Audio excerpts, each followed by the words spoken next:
भूल से भी स्नान गृह का जिक्र भी मत करना, वरना इनको पता चल जाएगा कि हमारे गुरुजी ने कितना धन छुपा रखा है। जाओ, स्नान गृह से निकाल के लाओ सारा माल।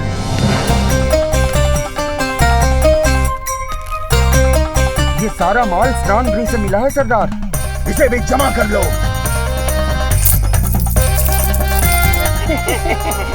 ना, अब मैं ये गलती दोबारा थोड़ी ना करूंगा। एक शब्द भी नहीं बोलूंगा पलंग के नीचे रख के उस संदूक के बारे में, जिसमें गुरुजी ने बहुत सारा सोना चांदी जवाहरात छुपा रखा है।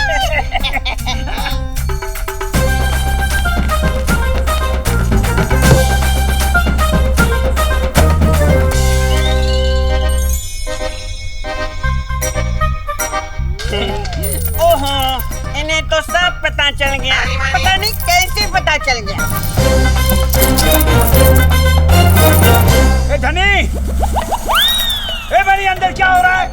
कुछ नहीं गुरुजी, बस सफाई हो रही है। अभी रहने तो कल कर लेना। बस थोड़ी देर रुकिए गुरुजी, सब साफ हो जाएगा। आकर देखेंगे तो पता चलेगा, घर की ऐसी सफाई फिर नहीं देखी होगी आपने। आप गुरु माता की पूजा में व्यस्त रहिए और यहाँ की चिंता छोड़ दीजिए, हम स्वयं यहाँ की सफाई कोना कोना की सफाई करवा देंगे। देखा कितना उल्टा सीधा बोलती हूँ इनके बारे में, इतने बुरे भी नहीं है ये। आप तो हिले मत, बस इस तरह से तो आप व्रत की पूरी प्रक्रिया बिगाड़ देंगे। जानते हैं ना, व्रत में जरा सा भी विघ्न पड़ा तो फिर आपके साथ तो क्या होगा? क्या होगा? हम लूट जाएंगे जी, बर्बाद हो जाएंगे। सही कहा स्वामी, मर जाएंगे। नहीं। अरे कुछ नहीं होगा, समाप्त करो अपना ये तामझाम।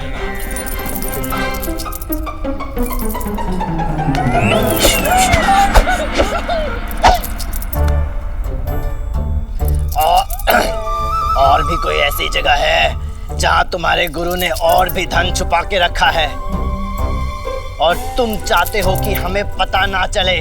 बताओ। सुन लुटेरे, अब तू चाहे हमारे प्राण ले ले, पर अब हम कुछ नहीं बताने वाले।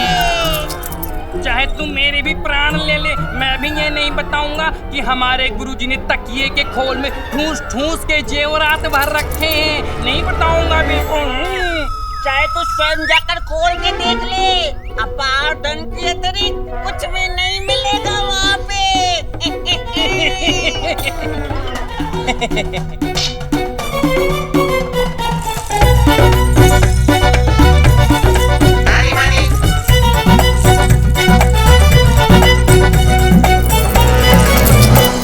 हमें कुछ ठीक नहीं लग रहा है।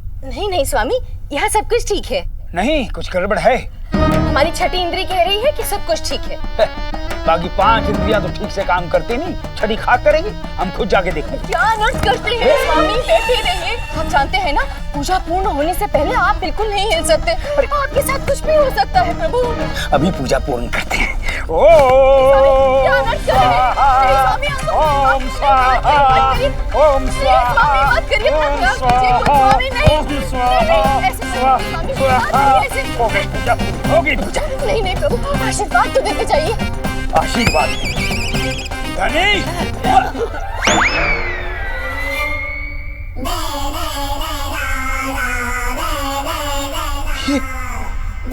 ये सब क्या हुआ? आप तो लुट गए गुरुजी। कैसे? बर्बाद हो गए गुरुजी। कैसे? डाका पड़ गया आपके घर में। कैसे? सब कुछ लेके चले गए डाकू। अरे कहाँ? कैसे? धोती लंगोटी तक लूट ले गए। कौन? डाकू। कौन से डाकू? डाकू। अरे डाकू।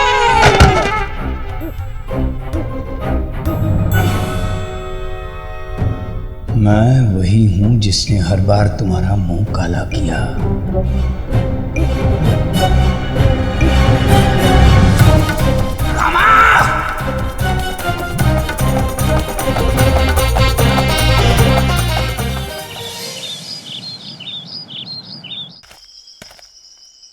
ये लीजिए। हमें आशा है कि आपको ये वस्तु पसंद आएगी देवी जी। और रात्रि भोजन के लिए आप क्या पसंद करोगी पंडित रामकृष्ण की अम्मा जी?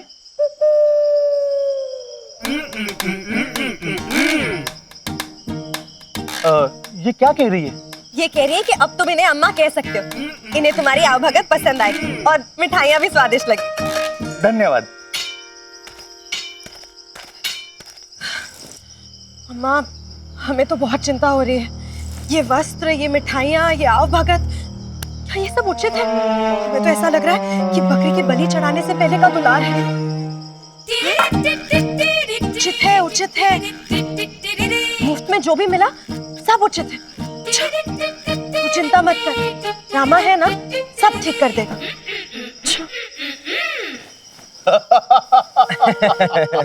आनंद आ गया पंडित, मन प्रसन्न कर दिया तुमने। जानते हो, अब तक की हमने जितनी भी चोरियां की है, जितने भी डाके डाले, ये डाका अब तक का सबसे बड़ा डाका है। अरे एक चोर से अधिक धन और किसके यहाँ मिल सकता था मान्यवर?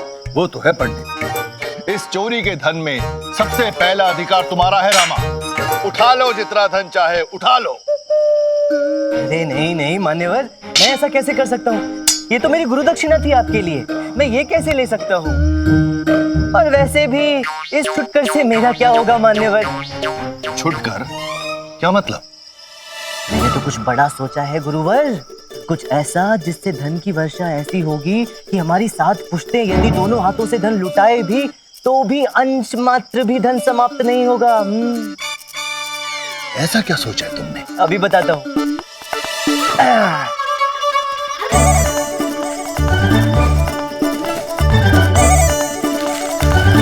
ये देखिए, ये है महाराज श्री कृष्ण देव राय के स्वर्गीय पिता का तैल चित्र।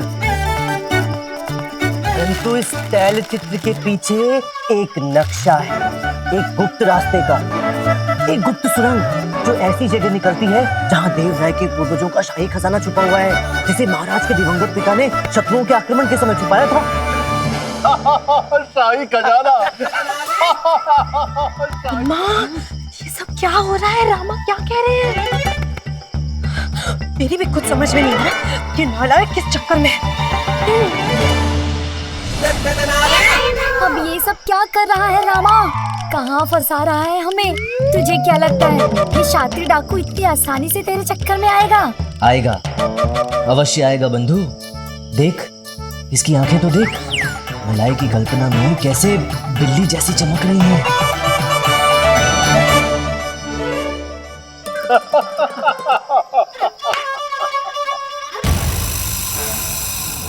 लेकिन ये तुम्हें मिला कैसे? क्या कहा था मैंने? फंस गया ना? अब दे उत्तर, दे दे दे ना। गए, हम सब गए रामा। क्या गुरुजी, यदि मैं आपको ये सब बता दूंगा तो मेरा यहाँ क्या काम? और उतना अबोध भी नहीं हूँ कि अपनी जानकारी का स्रोत आपसे साझा करूँ। और फिर होशियार मनुष्य तो आम खाने से तात्पर्य रखते हैं, पेड़ गिनना तो मूर्खों का काम होता है, क्यों? हाँ, है ना? वो तो है, वो है। आगे बढ़ो। हाँ, तो मैं ये कह रहा था, इस सुरंग का दूसरा द्वार इस दूसरी दिशा में इस स्थान पर खुलता है, जिसके बारे में किसी को नहीं पता। तो यदि हम इस द्वार से भीतर प्रवेश करके यहाँ यहाँ यहाँ से होते हुए यहाँ पहुँचे तो वो पूरा शाही खजाना हमारे हाथ लग सकता है और हम एक बार में ही धनपति बन सकते हैं। परंतु परंतु परंतु क्या? हिस्सा इस बार आधा आधा होगा गुरुजी, आधा आपका, आधा मेरा।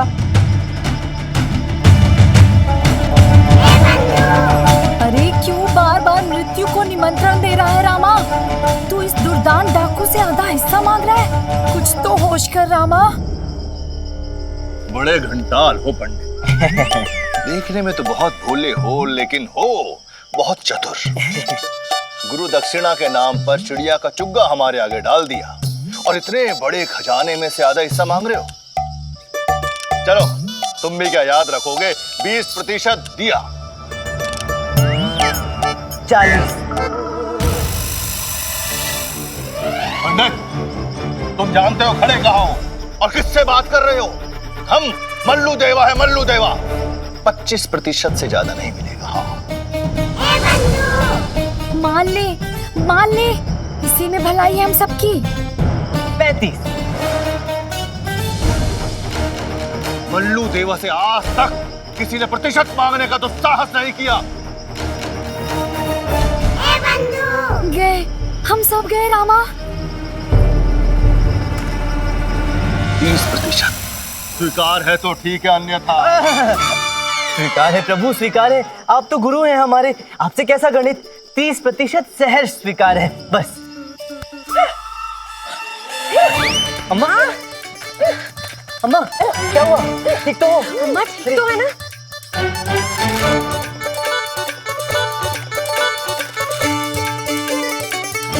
आराम से, ठीक हो?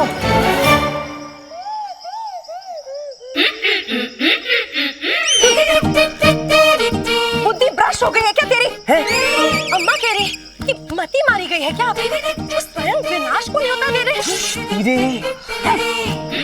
महल जा रहे हो शाही खजाने पे डाका डालने। अगर पकड़े गए ना तो महाराज एक क्षण भी जाया नहीं करेंगे तुम्हारी गर्दन अलग करने में।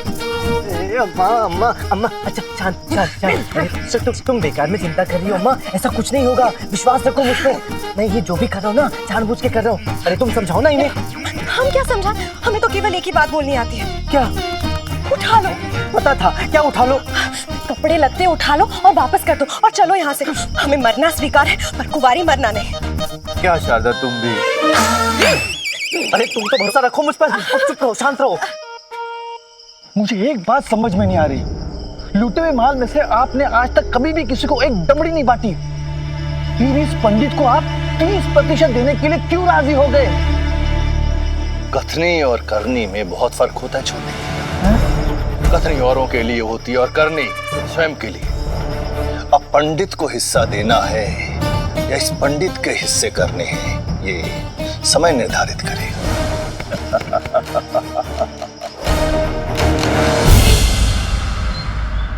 हाँ तो गुरुजी आरंभ करते हैं। चोरी में क्या क्या माल गया? चल मनी तू आरंभ कर। चांदी का वो घड़ा जिसे साहूकार से पूजा के नाम पे था आपने ऐठा, जिसमें थी सोने की बहुत सारी मोहरें, सब चला गया।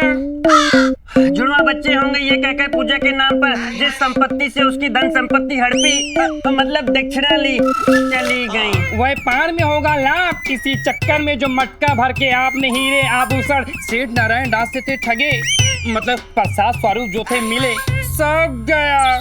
जमीन में गड़ा धन, संदूक में रखी आभूषण, बिछौने के नीचे, तेल चतरे के पीछे, स्नान गृह के भीतर, पिछले कुएं के बाहर, जितना दबा छुपा धन था प्रभु सब चला गया। और कपड़ों लत्तों की क्या बात करूं गुरुजी, बस यूं समझ लीजिए जो आपने पहन रखा है यही है तन छुपाने के लिए। अरे कुछ बचा भी है या नहीं? बचा है ना प्रभु जी? क्या? ये खड़ाऊ। खड़ाऊ? एक खड़ाऊ का वो क्या करेंगे? तो एक खड़ू का आप क्या करेंगे गुरुजी? तो छोड़कर क्यों गए हैं वो? सर पीटने के लिए कुछ तो चाहिए था ना प्रभु जी। इसका अर्थ है कि हम दोनों को भी तो सर पीटने और कुछ तो चाहिए था ना गुरुजी, इसी में छोड़ के गए होंगे वो। नहीं नहीं नहीं, ये सब क्या हो गया? ये कैसा अनर्थ हो गया? ये सब हमारे ही कारण हुआ है। ना हम आपकी दीर्घायु के लिए व्रत रखते, ना वो व्रत टूटता और ना हमारे घर पर ये विपत्ति टूटती। हमें दंड तो मिलना ही चाहिए। नहीं, बिल्कुल नहीं, बिल्कुल नहीं। कोई दंड वंड कुछ नहीं किया तुमने, कुछ नहीं हुआ तुमसे। नहीं प्रभु, ऐसे कैसे? ये दंड तो हमें मिलना ही चाहिए। हम अवश्य ही दंड भोगेंगे। कोई आवश्यकता नहीं, हमने कहा ना तुमने कुछ नहीं किया। नहीं प्रभु, ऐसे कैसे? हम दंड भोगेंगे, हम इसे योग्य हैं। हम अपने पति के प्राणों की शपथ लेते हैं और प्रतिज्ञा करते हैं। हमारी बात सुनो। आज से 1 माह तक हर क्षण हर समय, दिन हो या रात, आंधी हो या तूफान, क्या देर रुक जाओ। जहाँ भी होंगे, जिस स्थिति में भी होंगे, न बैठेंगे, न लेटेंगे, न सोएंगे और बस अरे कोई रोको इसे। खड़े ही रहेंगे।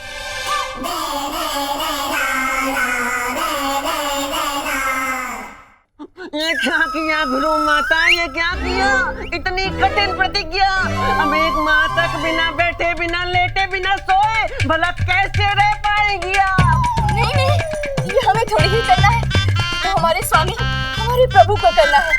आज से 1 माह तक न वो लेटेंगे, ना बैठेंगे ना सोएंगे। ये तुम लोग तो जानते ही हो ना। जानते हैं गुरु माता जी, हम जानते हैं। यदि आपको ये दंड मिलता तो आप प्रभु भक्ति समझकर सब कुछ बड़े प्यार से सह लेती, लेकिन नहीं, असली दंड ये दंड थोड़ी ना होता। आपको असली दंड तब मिलेगा जब ये कष्ट में होंगे हमारे गुरुजी, क्योंकि आप सब कुछ सहन कर सकती हैं, लेकिन हमारे गुरुजी का कष्ट नहीं सहन कर सकती हैं। इसीलिए आपका वास्तविक दंड यही होगा। हमारे गुरुजी को दंड दे दीजिए गुरु माता। वही तो। धन्य है आप गुरु माता, धन्य है आपकी पति भक्ति, और धन्य है आपका ये दंड भी। दंडवत प्रणाम है गुरु माता, कोटि कोटि प्रणाम आपकी इस भावना को। परंतु अब ये तुम दोनों का कर्तव्य है कि आज से 1 माह तक ना तो तुम स्वामी को देखने दोगे, ना बैठने दोगे और ना ही सोने दोगे। हमने उनके प्राणों की प्रतिज्ञा उठाई है, और अगर ये शपथ टूट गई तो उनकी जान पे बनाएगी और हम विधवा हो जाएंगे। आप निश्चिंत रहिए गुरु माता, पलक तक नहीं झपकने देंगे इनकी हम। इनके प्राण के लिए कुछ भी करेंगे हम। हाँ। जीते रहो। जी जी।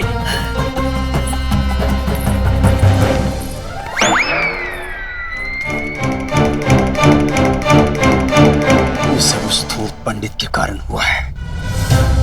उसने हमें ऐसा घाव दिया है जो उसके चित्कार से ही मरेगा। एक अवसर, बस एक अवसर हमें मिल जाए, फिर हम उसे दिखाएंगे कि कष्ट क्या होता है। अरे हाँ गुरुजी, हम तो आपको बताना ही भूल गए। कोतवाल का संदेश आया था, मृत्यु दंड मिला है उसे, और फांसी में चढ़ने से पहले एक बार वो आपसे मिलना चाहता है। मल्लू देवा, मल्लू देवा, मल्लू देवा, मल्लू देवा, मल्लू देवा, मल्लू देवा, मल्लू देवा, मल्लू देवा, मल्लू देवा, मल्लू देवा, मल्लू देवा, मल्लू देवा, मल्लू देवा, मल्लू देवा, मल्लू देवा, मल्लू देवा, मल्लू देवा, मल्लू देवा, मल्लू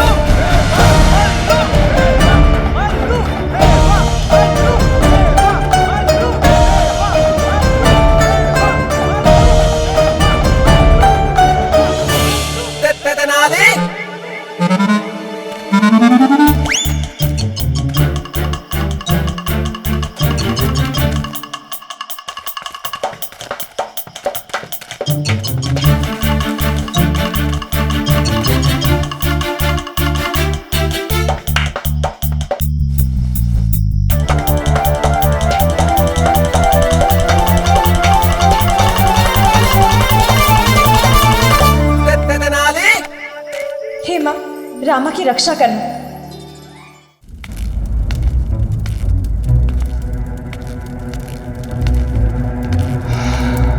आइए आइए महान राजपुरोहित तथा आचार्य जी, आइए।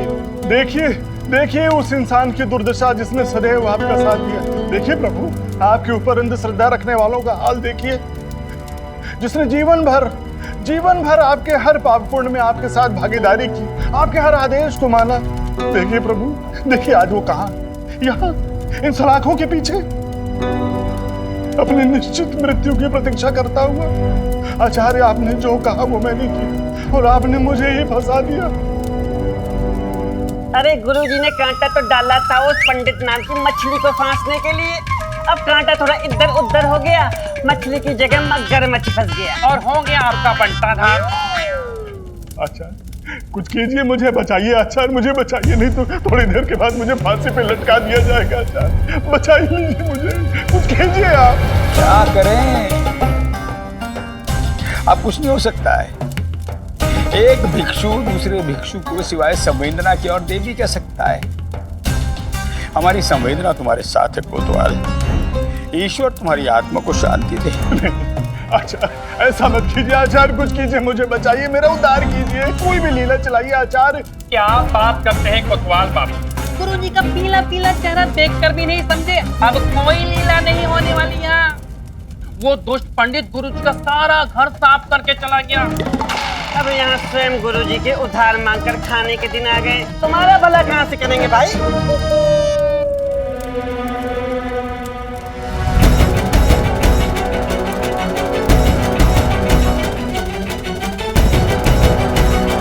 और इतने से भी वो कपटी पंडित मानने वाला नहीं है गुरुजी।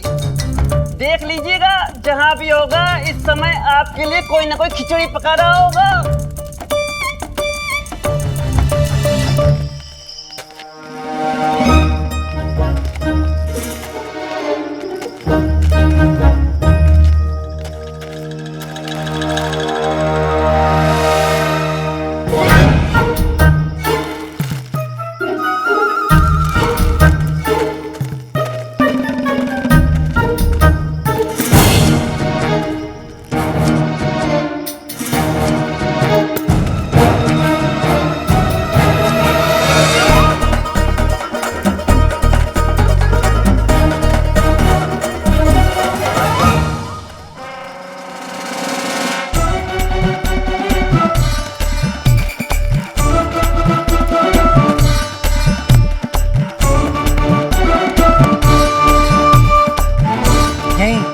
यहीं कहीं होना चाहिए उस गुफा का गुप्त द्वार जो हमें खजाने तक लेकर जाएगा।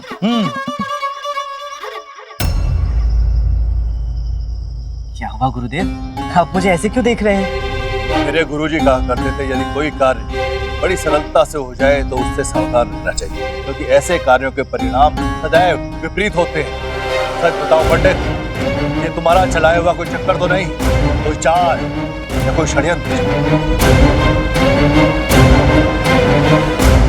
मैंने कहा था ना, ये शातिर चोर इतनी आसानी से तुझ पर भरोसा नहीं करेगा। चुप रहेगा थोड़े समय के लिए। मरवा दिया रामा तुमने। सच बताओ पंडित, ये तुम्हारा चलाया हुआ कोई चक्कर तो नहीं, कोई चाल या कोई षड्यंत्र? क्षमा कीजिएगा मान्यवर, परंतु और कितनी परीक्षाएं देनी होंगी मुझे आपका विश्वास जीतने के लिए? अरे कल की लूट के बाद भी मुझ पर संदेह कर रहे हैं। यहाँ मैं आपके साथ हूँ भाई, हूँ कि नहीं हूँ ना? वहाँ मेरा परिवार आपके लोगों के साथ है। अरे मैं छल करके अपनी और अपने परिवार की जान जोखिम में क्यों डालूंगा? तो फिर भी यदि आपको मुझ पर संदेह है तो ये लीजिए खंजर रखिए अपने पास। किसी भी क्षण आपको ऐसा लगे कि मैं आपके साथ विश्वासघात करने वाला हूं तो उतार दीजिएगा मेरे सीने में ये खंजर। ठीक है, तुम बुरा मत मानो, अब ढूंढने सुनो। चलो।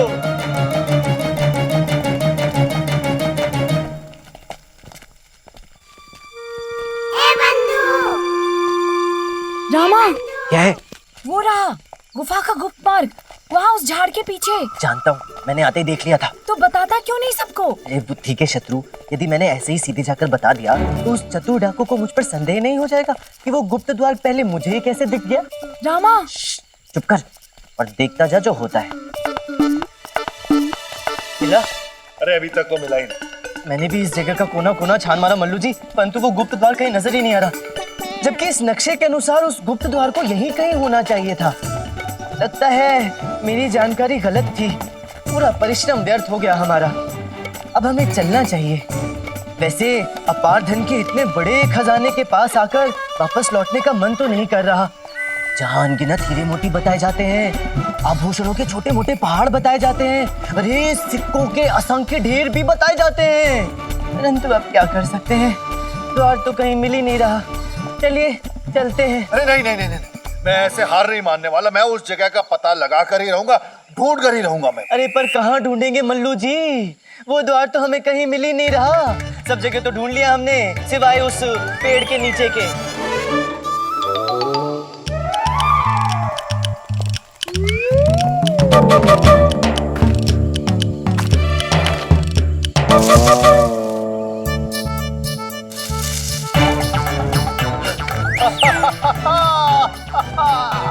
मिल गई तुम्हारी गुप्त सुरंग पंडित, मिल गई।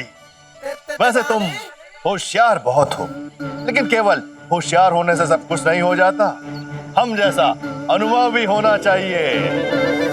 मल्लो देवा, मल्लो देवा, मल्लो देवा, मल्लो। मान गए आपको गुरुदेव, क्या तीव्र दृष्टि पाई है। किसने सही कहा है भाई, गुरु गुरु होता है, सीखो इनसे कुछ। चलिए गुरुदेव हम चलते हैं, आप सब यहीं रहेंगे, अंदर केवल मैं और गुरुजी जाएंगे। क्यों? केवल हम दोनों ही क्यों जाएंगे? जा कीजिए गुरुदेव, खजाना ढूंढने जा रहे हैं, मंदिर का प्रसाद खाने थोड़ी ना जा रहे हैं। देखिए कितनी आड़ी तिरछी और सकरी गुफा है। सब साथ में गए तो या तो सब रास्ता भटक जाएंगे या अंदर ही कहीं फंस जाएंगे। हम एक काम करते हैं गुरुदेव, अंदर केवल हम दोनों जाते हैं, बाद में इन्हें बुला लेंगे खजाना ढूंढने के लिए। अरे गुरुदेव आप तो फिर से मुझे घूरने लगे, जब तो आपके पास ही है ना। हाँ वो तो है। ले आओ मशालें।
रामकृष्ण दिखाई नहीं दे रहा है। उसे तो यहाँ होना चाहिए था ना, है? होना तो चाहिए था, पता नहीं कहाँ रह गया।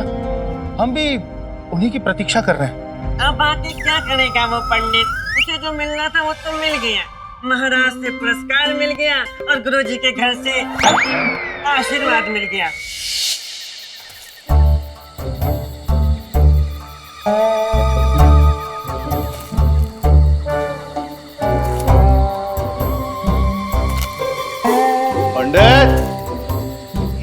यही हूँ गुरुजी, यही हूँ, ठीक आपके पीछे।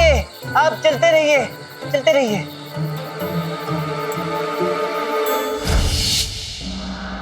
महाराज कृष्णदेव राय की, महाराज कृष्णदेव राय की, महाराज कृष्णदेव राय की, महाराज कृष्णदेव राय की, महाराज कृष्णदेव राय की, महाराज कृष्णदेव राय की।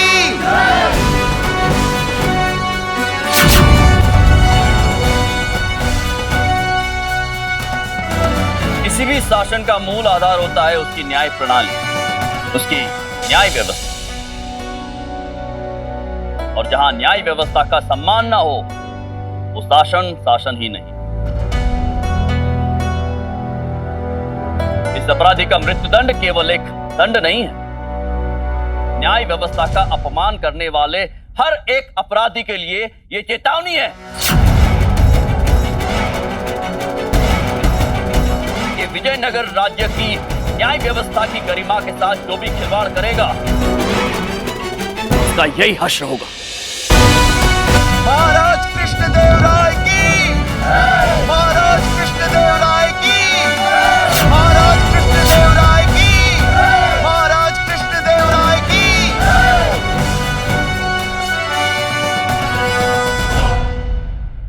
साथ ही हम आभार व्यक्त करना चाहेंगे राजगुरु तथाचार्य और पंडित रामकृष्ण का, जिनके सहयोग के बिना आज ये अपराधी यहां ना होता।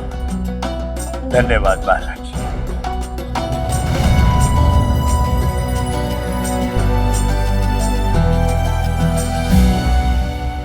महामंत्री जी, पंडित रामकृष्ण दिखाई नहीं दे रहे, कहां है वो?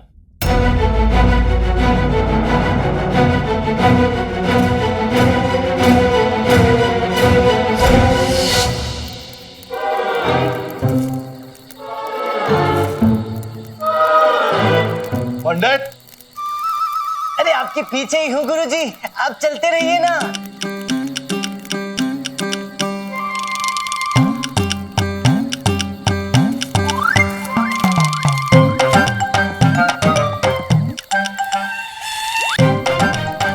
पंडित, महाराज हमें भी नहीं पता कि वो कहाँ है, हम स्वयं उनकी प्रतीक्षा कर रहे हैं।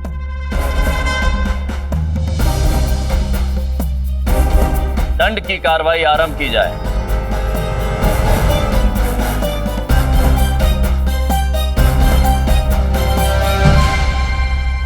नहीं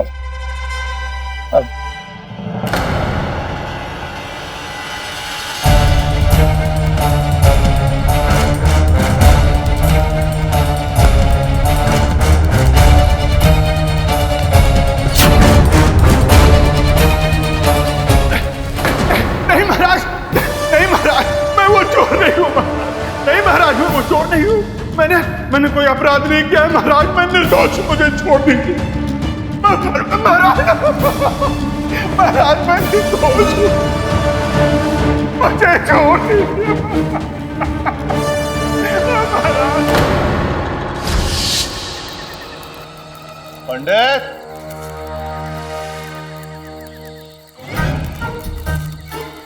पंडित,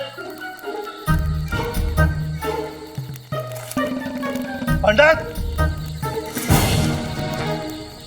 पंडित कहाँ हो तुम? पंडित, कहाँ गायब हो जाते हो पंडित बीच बीच में? रास्ता भूल गया था मल्लू जी। इस गुफा में इतने मार्ग हैं कि समझ में नहीं आता कौन सा रास्ता कहाँ जाकर कहाँ निकल रहा है। बिल्कुल सही जा रहे हैं नक्शे के मुताबिक। आगे चल के हमें एक ऊपर लाल पत्थर नजर आएगा और पत्थर को तोड़ते ही शाही खजाना। तो सब तो ठीक है मल्लू जी, परंतु वो लाल पत्थर है कहाँ? बस सीधा चलते रहो, हाँ शाही खजाना भी मिल। हाँ, इस बार कहीं चले मत जाना। चलो। हाँ हाँ, मैं आपके पीछे ही हूँ, आप चलिए चलिए।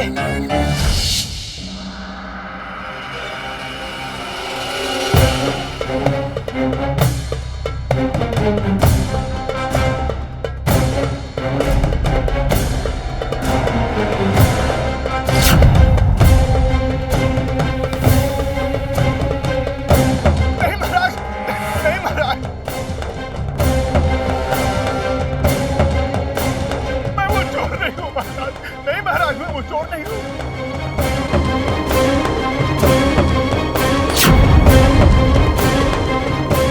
अगर रामा शीघ्र नहीं आया तो इस निर्दोष को फांसी हो जाएगी।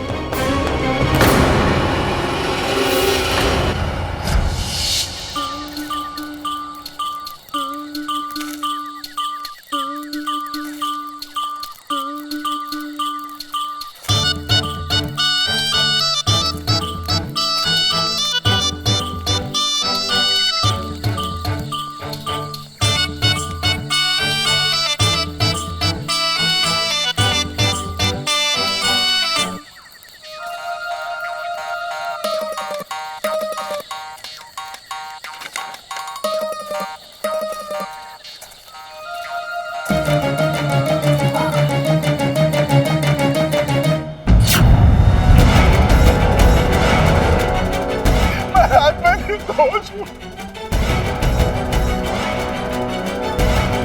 मुझे छोड़ दीजिए।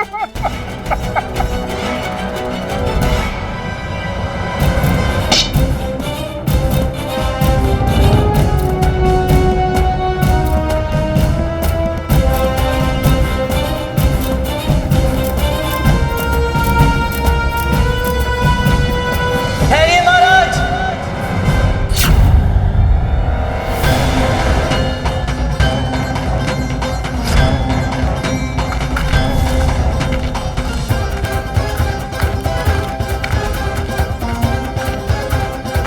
रोक दीजिए फांसी।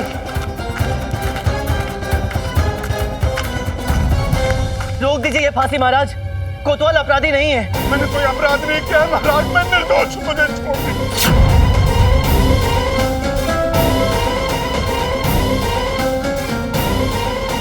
ये क्या कह रहे हो तुम पंडित रामकृष्ण? मैं वही कह रहा हूँ जो सत्य है महाराज। कोतवाल वो अपराधी नहीं है जिसे समझकर इन्हें फांसी दी जा रही है। कोतवाल निर्दोष है। ये क्या मजाक है रामकृष्ण? तुमने ये प्रमाणित किया था कि ये क्षमा करें महाराज, मेरे पास और कोई विकल्प नहीं था महाराज। असली चोर को पकड़ने के लिए ही मैंने कोतवाल को चोर सिद्ध किया, एक मोरे की तरह, ताकि असली चोर स्वयं आप सबके सामने आए और मैं उसका वास्तविक चेहरा आप सबके सामने ला सकूं। इस अपराध के लिए आप जो भी दंड मुझे देना चाहें स्वीकार है, किंतु यदि मृत्युदंड देना ही है तो उस अपराधी को दीजिए जो उसका वास्तविक अधिकारी है। वो चोर जो अब मेरे जाल में फंस चुका है।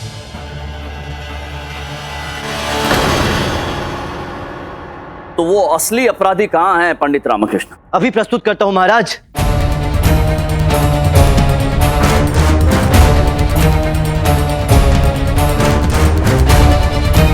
वो रहा आपका वास्तविक अपराधी।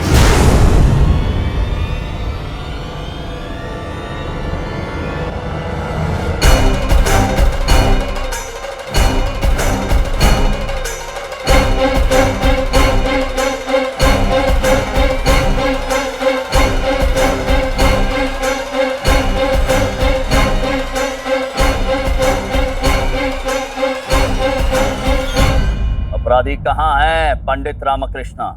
बस अभी आपके सामने उपस्थित होगा महाराज। धरती फाड़ कर बाहर निकलेगा वो।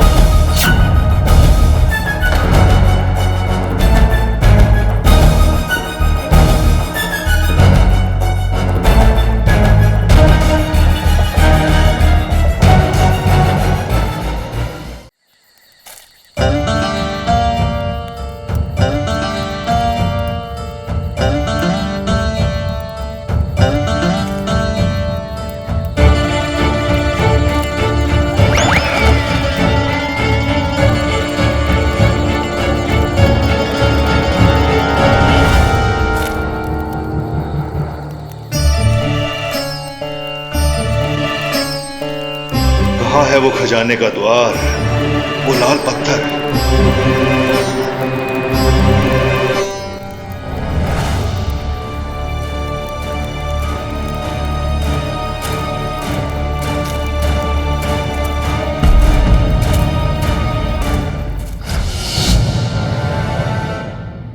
सुनिए महाराज,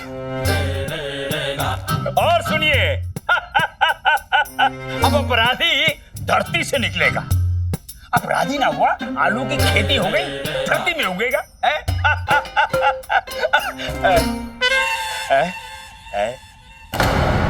महाराज मैं सत्य कह रहा हूँ, वो अपराधी बस अभी यहाँ से निकलेगा महाराज। वो ये धरती का सीना प्रपंच है महाराज इसका। पाखंडी आदमी है, पाखंड कर रहा है। एक और पाखंड है इसका ही। नहीं महाराज, इसमें कोई पाखंड नहीं है, मैं सत्य कह रहा हूँ। कोई सत्य नहीं बोल रहा महाराज। महाराज मेरा विश्वास कीजिए, वो अपराधी यहाँ से अभी आएगा महाराज। बस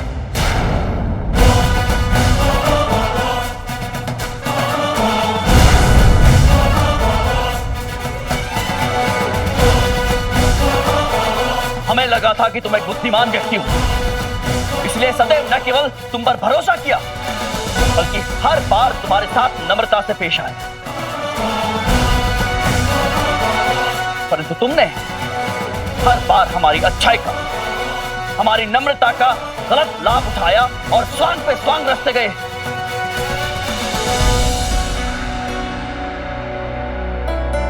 किंतु बस पंडित रामकृष्ण, और नहीं, अब हम तुम्हारे प्रपंच में नहीं आने वाले।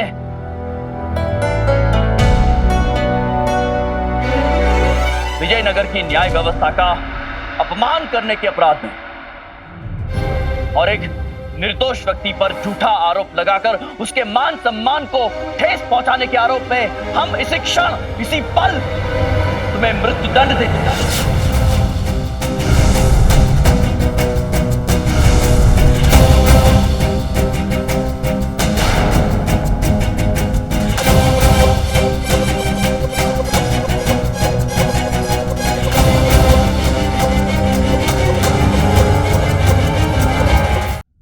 तुम्हें मृत्युदंड देते हैं।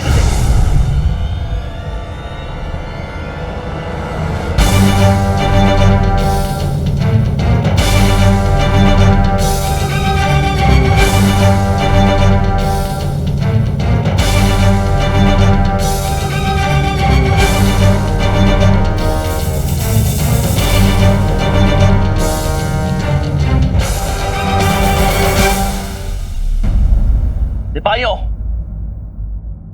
बंदी बना लिया जाए इस विश्वासघाती को।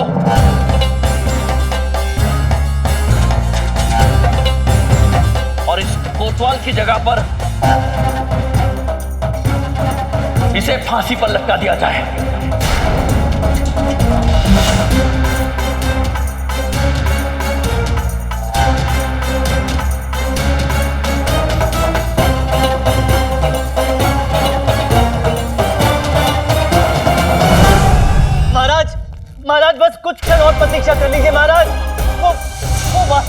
अपराधी न्याय से अधिक दूर नहीं है महाराज।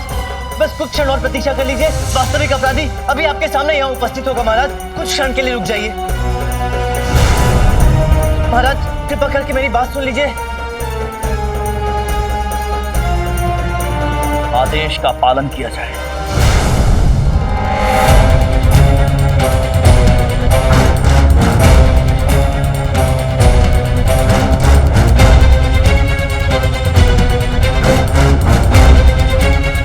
महाराज, महाराज मैं सत्य कह रहा हूं। आप महाराज,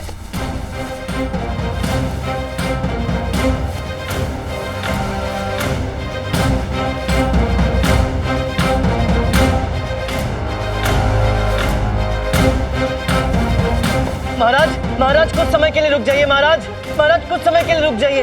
वो अपराधी अभी यहाँ आपके सामने निकलेगा महाराज, मैं सत्य कह रहा हूँ महाराज।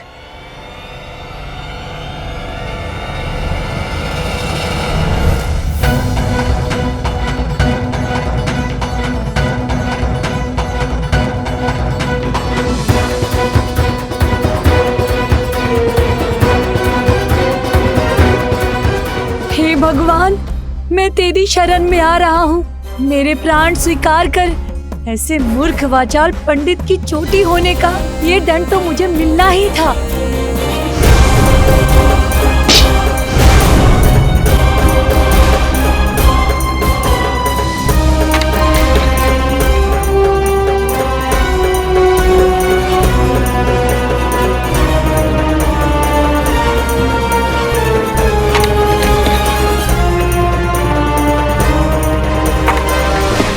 रुकिए महाराज, महाराज मैं आपसे कुछ कहना चाहता हूँ महाराज। कृपा करके मेरी बात सुन लीजिए महाराज, अन्यथा घोर अनर्थ हो जाएगा। मैं आपसे याचना करता हूँ महाराज, कृपा करके मेरी बात सुन लीजिए।